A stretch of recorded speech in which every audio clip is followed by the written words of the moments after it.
이 사람 오늘 밤에 쓰러질 겁니다. 그 말을 들은 박성재가 핸드폰을 떨어뜨렸는데요. 그 상대가 하필이면 이지혁이었다는 게 문제였습니다.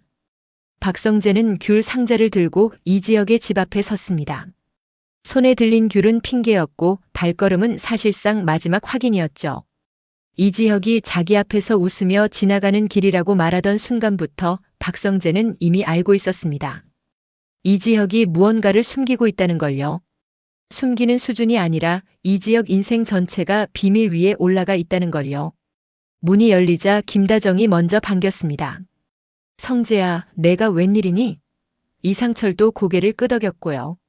박성재는 특유의 넉살로 과일 트럭의 귤이 맛있어 보여서요라고 웃어 보였는데 그 웃음이 뺨에 걸린 채로 굳어버릴 뻔했어요.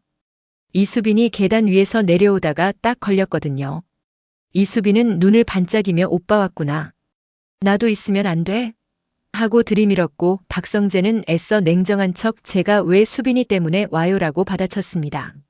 말은 차갑게 했지만 속은 복잡했죠. 이수빈과 실수라는 말로 뭉뚱그려진 그 사건은 이미 끝난 줄 알았는데 이상하게도 이지혁의 얼굴이 더 자주 떠올랐거든요. 이수빈과의 관계가 아니라 그 사건 이후로 이지혁이 갑자기 더 멀어졌다는 사실이 더 마음에 걸렸습니다. 이상철은 묘하게 박성재를 붙잡으려 했습니다. 밥 먹고 가라. 전 부친 거 있는데. 김다정도 저녁 먹었니? 먹고 가라며 정을 꺼냈고요. 박성재는 고개를 숙이며 미팅 있어요. 다음에요 하고 뒤로 물러났습니다. 그 순간 이지혁이 문틈에서 눈빛으로만 한마디를 던졌어요. 여기서 그 얘기 꺼내지 마. 박성재는 그 눈빛을 보고 더 확신했습니다. 이지혁은 부모님 앞에서 정상으로 보이고 싶어 했고 그 정상은 단지 체면이 아니라 생존처럼 느껴졌거든요. 박성재는 집을 나오자마자 주머니 속의 병원 문자를 다시 확인했습니다. 심장 이식 대기자 상담 재검 일정 주의사항. 글자 하나하나가 바늘처럼 찔러왔습니다. 박성재가 차 문을 닫는 순간 이수빈이 따라 나왔습니다. 오빠, 우리 전처럼 오빠 동생으로 지낼 수 있는 거야? 이수빈의 목소리는 가벼운 척했지만 눈이 울먹거렸어요. 박성재는 잠깐 망설이다가 수빈아, 지금은 그 얘기할 때가 아니야 라고 말했습니다. 이수빈은 바로 알아챘습니다. 박성재의 아니다는 말이 사실상 맞다라는 걸요. 그리고 그 아니의 중심엔 늘 이지혁이 있다는 것도요. 그날 밤 이지혁은 이상철과 김다정 앞에서 평소보다 더 다정하게 굴었는데요. 갑자기 온천 리조트를 예약해 두었다며 아버지 출근하시기 전에 두 분 다녀오세요라고 말했어요. 김다정은 어머, 우리 온천? 하며 좋아했지만 이상철은 아들의 얼굴을 오래 바라봤습니다. 정년퇴직 후에도 고지식함이 남아있는 이상철은 작은 변화에 더 민감했거든요. 이지혁이 평소처럼 무뚝뚝하게 좋은 게 좋은 거 하며 넘어갈 사람이 아니라는 걸요. 김다정은 연애 이야기를 꺼냈습니다. 지혁아, 너 연애 시작 못했어? 바빠서?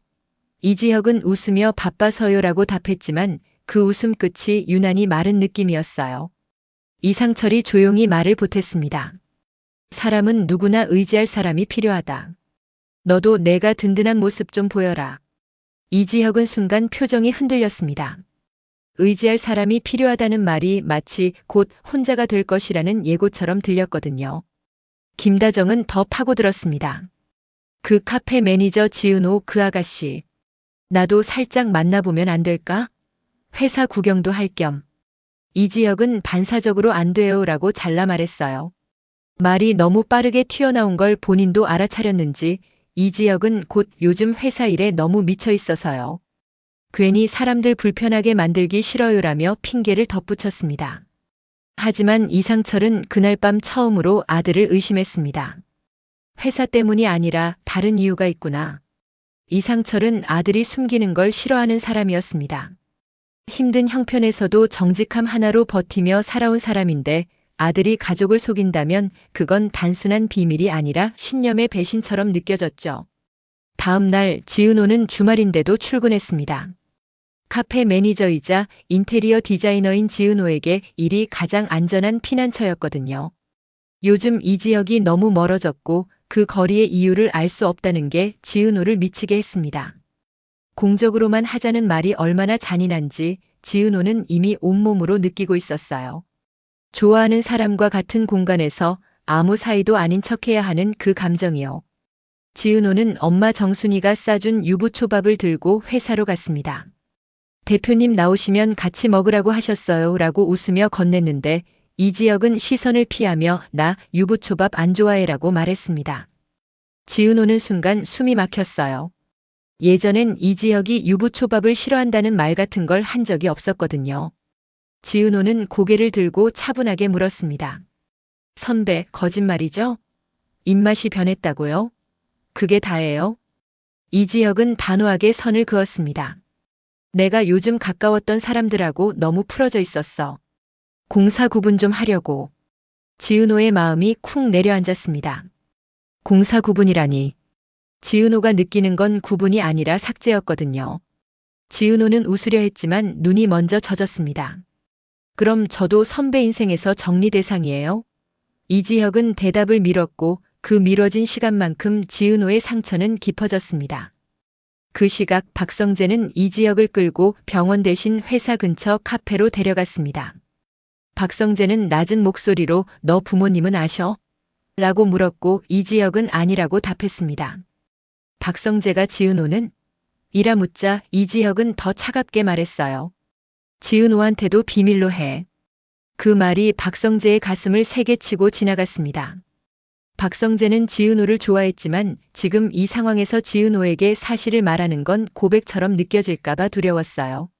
내가 너를 위해 말한다는 말이 결국은 내가 너를 잡기 위해 이용한다가 될까봐요.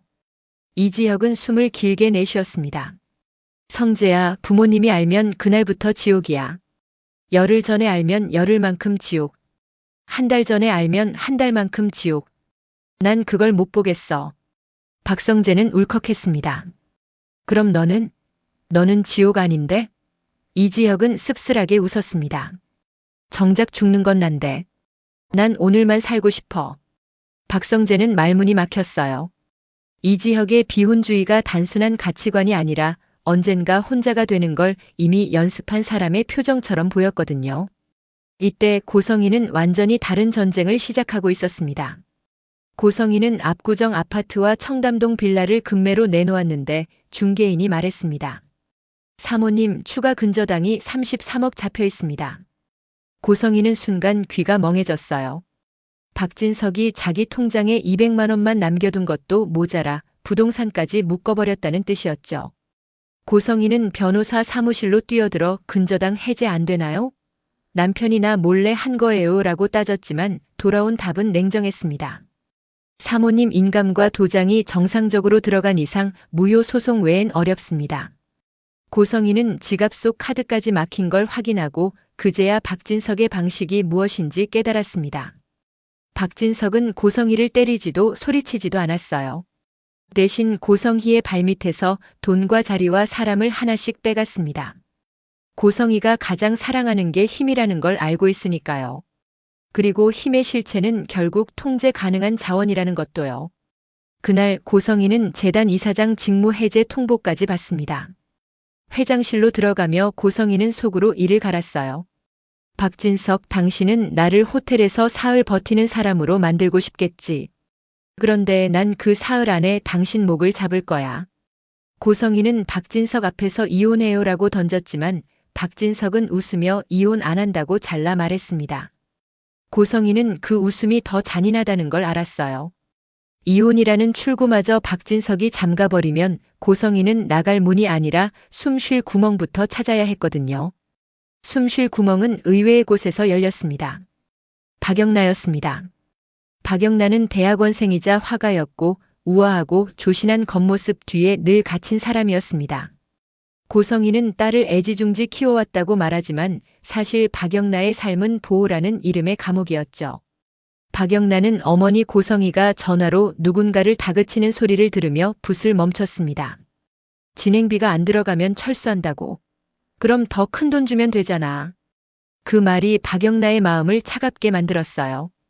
어머니는 사람을 돈으로 움직일 수 있다고 믿는 사람이니까요. 박영나는 조용히 이지환을 불렀습니다. 박영나가 기사님, 오늘은 어디로 가지 말고 저랑 잠깐 걸어요라고 말했을 때 이지환은 본능적으로 거리를 두려 했습니다. 가까워지면 다친다는 걸 이미 배웠으니까요. 그런데 박영나의 눈빛이 너무 진지해서 이지환은 결국 고개를 끄덕였습니다. 박영나는 조심스럽게 물었습니다. 이지환 씨는 가족이 소중해요? 이지환은 웃지도 못하고 소중했죠 라고 답했어요. 박영나는 한참을 망설이다가 말했습니다. 우리 집은요, 가족이 소중한 게 아니라 가족이 무서워요. 그 말에 이지환은 처음으로 박영나를 사모님 딸이 아니라 한 사람으로 보게 됐습니다. 그날 밤 박영나는 자신의 작업실 바닥에 커다란 종이를 펼쳤습니다. 그리고 박진석의 회사와 재단, 병원 후원 라인, VIP 접촉 경로처럼 보이는 것들을 그림으로 연결해 나갔습니다. 박영나는 직접 증거를 들고 싸울 수는 없지만 자신이 가진 방식으로 세상을 기록할 수 있었거든요. 그 그림을 옆에서 지켜보던 이지환은 등골이 서늘해졌습니다. 선들이 모이는 지점에 박진석이 있었고 그 선이 이상하게도 이식이라는 단어 근처로 흘러갔거든요. 이지환은 그 단어가 낯설지 않았습니다. 왜냐하면 형 이지혁이 요즘 유난히 숨을 길게 쉬고 가끔 가슴을 움켜쥐는 걸 봤으니까요. 이지환은 입술을 깨물었습니다. 형이 설마? 그런데 이지환은 형에게 묻지 못했습니다. 형 이지혁은 늘 괜찮다고 말하며 가족을 안심시키는 사람이었거든요. 특히 아버지 이상철 앞에서는 더 그랬습니다. 며칠 뒤 온천 리조트 출발 전날이었습니다. 집안에 오랜만에 웃음이 돌았습니다. 그런데 그 웃음이 바로 이지혁을 더 괴롭게 만들었어요. 이 웃음을 내가 끊을지도 모른다는 생각이 이지혁을 조여왔거든요. 그날 아침 이지혁은 회사에서 회의 자료를 보다가 손이 떨렸습니다. 심장이 세게 뛰는 게 아니라 이상하게 비어 보였어요. 이지혁은 물을 마시려 했지만 손끝이 차가웠고 순간 시야가 좁아졌습니다. 그 순간 지은호가 문을 열고 들어왔습니다. 지은호는 잠을 거의 못 잔 얼굴이었는데도 웃으려 했어요. 선배, 이거 어제 못 드린 도면 수정본이에요. 지은호의 목소리가 떨렸고 이지혁은 그 떨림을 듣자 마음이 더 아팠습니다. 나 때문에 이 아이가 망가지고 있다. 이지혁은 본능적으로 지은호를 밀어냈습니다. 지은호, 지금은 업무만 하자. 감정 섞지 말자. 지은호는 순간 숨이 멎는 듯 했어요. 선배는 저를 아예 없애려고 해요? 이지혁은 대답을 못했습니다. 대답하는 순간 지은호에게 모든 걸 말하고 싶어질까 봐요. 지은호는 눈을 감았다 뜨며 말을 삼켰습니다. 알겠어요. 선배가 원하면 저도 공적으로만 할게요. 그렇게 말하면서도 지은호는 속으로 무너졌습니다. 공적으로만 한다는 게 사랑을 포기하겠다는 뜻이 될까 봐서요. 그날 저녁 박성재는 결국 결심하고 이수빈을 따로 불렀습니다. 수빈아, 너 오해하지 말고 들어. 너랑 내가 무슨 사이가 되든 안 되든 지금 그게 중요하지 않아. 이수빈은 발끈했지만 박성재의 얼굴이 너무 창백해서 말을 멈췄습니다. 박성재는 낮게 말했습니다. 이지혁, 지금 아프다. 심장. 이수빈의 얼굴에서 색이 빠졌습니다. 이수빈은 계산이 빠른 사람이지만 그 순간 계산이 멈췄어요. 돈 많은 남자, 좋은 결혼, 그런 목표들이 한순간에 희미해지고 오빠라는 단어만 남았습니다. 이수빈은 떨리는 목소리로 그럼 우리 아빠 엄마는 알아? 라고 물었습니다. 박성재는 고개를 저었습니다. 몰라. 이지혁이 숨기고 있어. 이수빈은 바로 집으로 뛰어가고 싶었지만 또 멈췄습니다. 오빠가 원하지 않는 폭로를 내가 해버리면 오빠는 나를 용서하지 않을지도 몰라요. 이수빈은 처음으로 내가 원하는 것이 아니라 오빠가 두려워하는 것을 생각했습니다. 그리고 그 두려움의 이름이 가족의 눈물이라는 걸 알았죠. 이수빈은 결국 박성재에게 물었습니다. 성재 오빠, 오빠는 왜 나한테 말해요? 박성재는 입술을 깨물었습니다. 나도 모르겠어. 나도 무서워. 너희 가족이 무너지는 거. 근데 더 무서운 건 지은호가 아무것도 모르고 계속 상처받는 거야. 그 말에 이수빈은 눈을 내리깔았습니다. 박성재의 마음속에 지은호가 있다는 걸 이수빈은 너무 또렷하게 느꼈거든요. 그런데 동시에 이해도 됐습니다. 지은호가 이지혁을 좋아하고 있다는 사실이 이 집안 전체를 더 아프게 만들 거라는 것도요. 마지막으로 박진석은 한 장의 그림을 받았습니다. 박영나가 그린 선들이 복잡하게 얽힌 그림이었죠. 박영나는 아빠, 이건 제 작품이에요 라고 말했지만 박진석은 직감했습니다. 이건 작품이 아니라 경고였어요. 박진석은 그림 속 이식이라는 단어를 손가락으로 짚으며 웃었습니다. 고성이가 이제 딸까지 써서 나를 협박하네. 박영나는 그 웃음이 너무 차갑다고 느꼈고 그 순간 처음으로 결심했습니다. 나는 엄마도 아빠도 아닌 내 편을 만들어야 해. 그 밤 이지혁은 집으로 돌아와 여행 가방을 바라봤습니다. 김다정이 지혁아, 내일 일찍 나가야지. 우리 온천 간다라며 웃었고 이상철은 그래도 무리하지 말아라고 말했어요. 이지혁은 고개를 끄덕이며 내 아버지라고 답했지만 속으로는 혼잣말을 했습니다. 내일이 올까? 그리고 그 순간 지은호에게서 문자가 왔습니다. 선배, 저는 오늘도 선배 편이고 싶었는데 이제는 제가 어디에 서야 할지 모르겠어요. 이지혁은 답장을 쓰다가 멈췄습니다. 답장을 보내면 지은호를 끌어안게 될 것 같았고 끌어안으면 결국 떠나지 못할 것 같았거든요. 이지혁은 폰을 내려놓고 눈을 감았습니다. 마침내 새벽 2시. 이지혁의 방문이 조용히 열렸습니다. 이수빈이었습니다. 이수빈은 한참을 망설이다가 아주 낮게 불렀습니다. 오빠, 나 하나만 물어볼게. 오빠 심장 아파? 이지혁은 숨이 멎는 듯 했어요. 누가 말했는지 묻기도 전에 이수빈의 눈이 너무 간절했습니다. 이지혁은 웃으려 했지만 입꼬리가 떨렸습니다. 수빈아, 너까지 흔들리면 집이 무너져. 이수빈은 그 자리에서 울음을 터뜨렸습니다. 나 돈 많은 남자 만나는 거 말고 오빠가 살아있는 게 제일 중요해. 근데 오빠는 왜 혼자 결정해? 이지혁은 처음으로 아무 말도 못했습니다. 말하는 순간 자신이 얼마나 겁쟁이인지 들켜버릴 것 같았거든요. 그리고 그때 거실에서 이상철의 발소리가 들려왔습니다. 문 밖에서 이상철의 목소리가 낮게 울렸습니다. 지혁아, 지금 무슨 일이냐? 이지혁과 이수빈은 동시에 숨을 삼켰습니다. 비밀이 문턱까지 와 있었습니다. 그런데 이지혁이 가장 두려워하는 건 비밀이 들키는 순간이 아니라 그 다음이었어요. 가족의 눈물이 시작되는 순간, 그리고 그 눈물 속에서 지은호가 어떤 얼굴로 서 있을지 그걸 상상하는 게 더 무서웠습니다. 문손잡이가 천천히 돌아갔습니다. 이상철이 들어오려는 그 찰나 이지혁의 폰이 또 울렸습니다. 발신자는 박성재.